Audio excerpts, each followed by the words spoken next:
ভাই, কাজ সামনে কিন্তু মন নেই। ইবাদত করতে চান কিন্তু শরীর সায় দেয় না।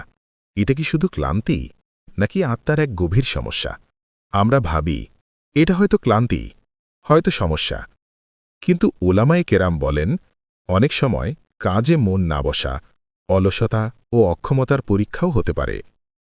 আর এই সমস্যার জন্য রসুল সাল্লাল্লাহু আলাইহি ওয়াসাল্লাম নিজে এই দোয়াটি বেশি পড়তেন। এই সমস্যার সমাধান শুধু মোটিভেশন না, বরং রসুল সাল্লাল্লাহু আলাইহি ওয়াসাল্লাম নিজেই আমাদের জন্য একটি দোয়া শিখিয়ে দিয়েছেন। আবু হুরাইরা রাদিয়াল্লাহু আনহু থেকে বর্ণিত, নবী সাল্লাল্লাহু আলাইহি ওয়াসাল্লাম বলতেন, আল্লাহুম্মা ইন্নী আউযু বিকা মিনাল আজজি ওয়াল কাসালি ওয়াল জুবনি ওয়াল হারামি ওয়াল বুখলি ওয়া আউযু বিকা মিন আযাবিল কবরি ওয়া মিন ফিতনাতিল মাহইয়া ওয়াল মামাত। অর্থ, হে আল্লাহ, আমি আপনার কাছে আশ্রয় চাই অক্ষমতা, অলসতা, কাপুরুষতা, বার্ধক্য ও কৃপণতা থেকে। আর আপনার কাছে আশ্রয় চাই কবরের শাস্তি থেকে এবং জীবন ও মরণের ফিতনা থেকে। সহি বুখারী ৬৩৬৩ ও সহি মুসলিম ২৭০৬, সুনান আবু দাউদ ১৫৫১। রসুল সাল্লাল্লাহু আলাইহি ওয়াসাল্লাম নিয়মিত এই দোয়া পড়তেন, বিশেষত সকাল সন্ধ্যার জিকির হিসেবে। এটি জীবনের বহুমুখী সমস্যা ও আধ্যাত্মিক ঝুঁকি থেকে আশ্রয় চাওয়ার একটি পূর্ণাঙ্গ দোয়া।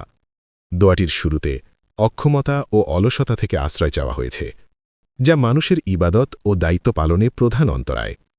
অক্ষমতা বলতে কোনো কাজ সাধ্যের মধ্যে থাকা সত্ত্বেও তা না করতে পারার মানসিকতা। অলসতা বলতে কোনো কাজ করতে অনীহা বা আলস্যবোধ করা। এই দুটি দুর্বলতা ঈমান ও আমলকে দুর্বল করে, তাই আল্লাহর কাছে আশ্রয় প্রার্থনা জরুরি। দোয়াটি ইসলামী জীবন দর্শনে একটি গুরুত্বপূর্ণ আমল।